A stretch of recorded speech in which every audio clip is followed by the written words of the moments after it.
Hello everyone, আজ আমি নিয়ে এসেছি একটা সাউথ ইন্ডিয়ান রেসিপি, সেটা হচ্ছে মশালা ধোসা। তো চলুন দেখে নেওয়া যাক আমি কিভাবে মশালা ধোসাটা তৈরি করি। তো তার জন্য আমাদের প্রথমেই যেটা করতে হবে সেটা হচ্ছে 1 কাপ মতো সেদ্ধ চাল, 1 কাপ আতপ চাল, আর তার থেকে একটু কম পরিমাণে কলাইয়ের ডাল আর ছোলার ডাল, আর তার সাথে 1 কাপ মতো মেথি দানা জলের মধ্যে ভিজিয়ে রাখতে হবে। এটাকে ভালো করে পরিষ্কার করে ধুয়ে নিতে হবে, তারপর এটাকে জলে 6 থেকে 7 ঘন্টা মতো সময় ধরে ভিজিয়ে রাখতে হবে যাতে জিনিসটা ভালোভাবে ভিজে যায়। চলুন আমি এটা ভিজিয়ে রেখে দিয়েছি, তারপর আমি কি করছি সেটা আপনাদের সাথে শেয়ার করছি। তো এবার আমি যেটা করেছি, ওই ভেজানো চাল আর ডালগুলোকে একসাথে ভালো করে মিক্সিতে পেস্ট করে নিয়েছি। এটাকে কিন্তু খুব মিহি পেস্ট করলে চলবে না, একটু দানা দানা যাতে থাকে সেরকম মতন পেস্ট করে নিতে হবে। আর এটাকে কিন্তু খুব ভালো করে ফেটিয়ে নিতে হবে, মানে 2-3 মিনিট সময় ধরে ভালোভাবে ফেটাতে হবে। যত ভালো ফেটানো হবে ততই কিন্তু ধোসা তাওয়া থেকে ভালোভাবে উঠবে আর জিনিসটা খেতেও ক্রিস্পি হবে। তো দেখুন আমি 2-3 মিনিট সময় ধরে এটাকে ভালোভাবে ফেটিয়ে নিয়েছি, আপনারাও কিন্তু এটাই করবেন।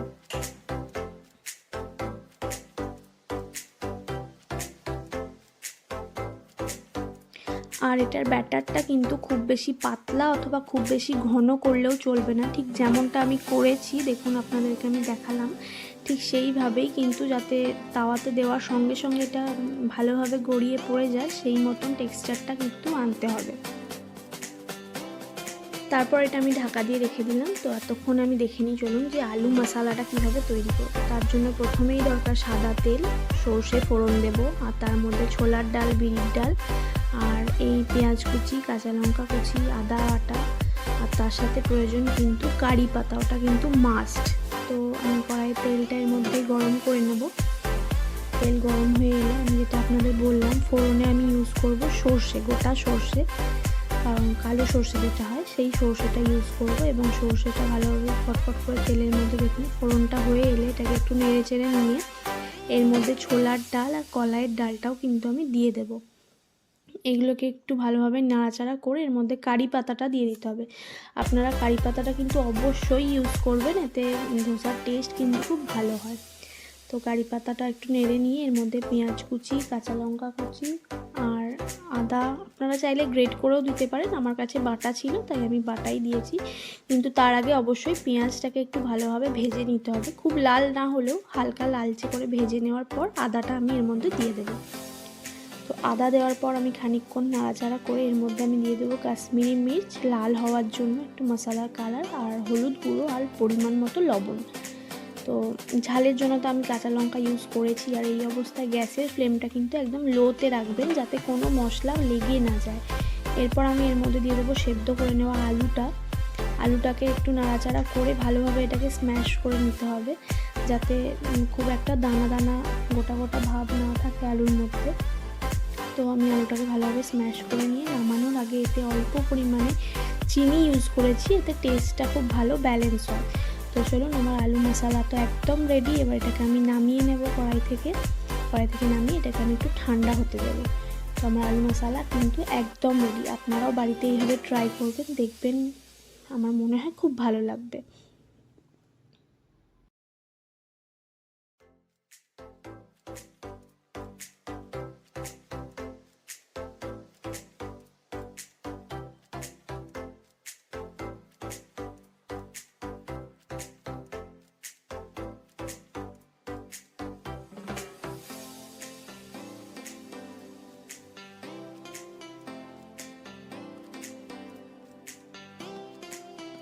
তো এদিকে তো আমার আলু মশলা একদম রেডি। এবার আমি ততক্ষণ নারকেলের চাটনিটা তৈরি করে নেব। তার জন্য প্রথমেই দরকার নারকেল, চিনেবাদাম, টক দই, আর 1 পিঞ্চ মতো আদা, কাঁচা লঙ্কা, কারি পাতা এবং ধনে পাতা। আপনারা কিন্তু ধনে পাতাটা চাইলে নাও ইউজ করতে পারেন, তবে টেস্টটা কিন্তু এতে খুব ভালো হয়।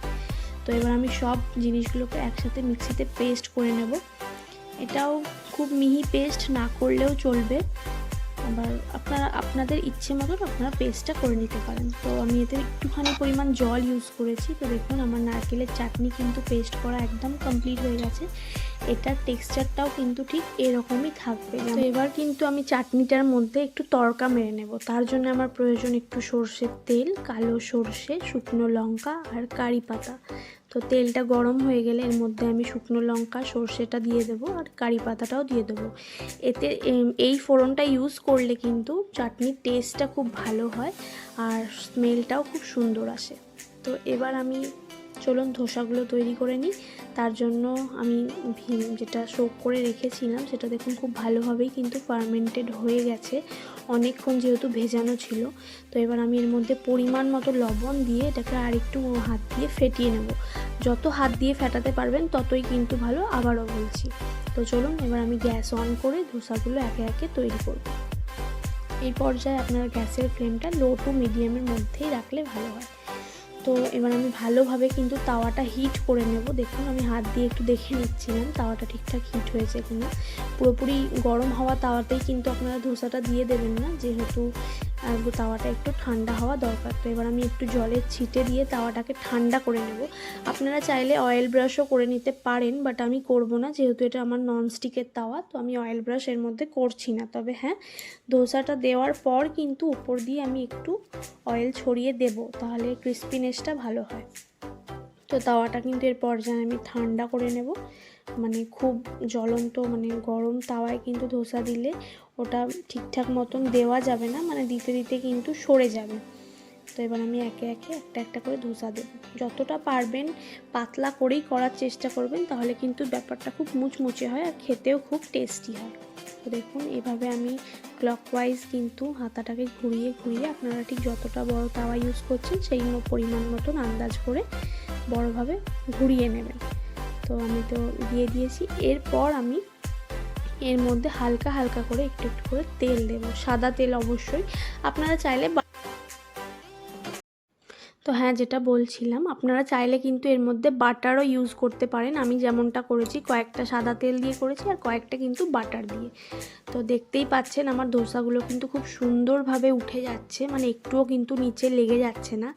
এর একটা সিক্রেট হচ্ছে ওই ছোলার ডাল, মানে ছোলার ডালটা ইউজ করার ফলে কিন্তু ধোসাটা একদমই নিচে লেগে যাবে না আর কালারটাও খুব সুন্দর আসবে। তো আপনারা দেখতেই পাচ্ছেন আমার ধোসার কালারটা কত সুন্দর হয়েছে। আমি কিন্তু আলুটা দিয়ে ধোসাটা রোল করে নিলাম। তো চলুন আপনাদের আর একটা করে দেখাই। তো আর একটা করার সময় ঠিক যেমনটা প্রথমবার করেছিলাম তেমনই, জলটা আর না ছিটালেও চলবে, কারণ তাওয়াটা খুব একটা গরম ছিল না আমার। আপনাদের ক্ষেত্রে কিন্তু যদি খুব গরম হয়ে যায়, আপনারা কিন্তু সেক্ষেত্রে আর একটু জল ছিটিয়ে তাওয়াটা ঠান্ডা করে নেওয়ারই চেষ্টা করবেন। তো প্রথমটাতে যেমন করলাম এটাতেও সেম আমি একটু অয়েল দিয়ে দিচ্ছি।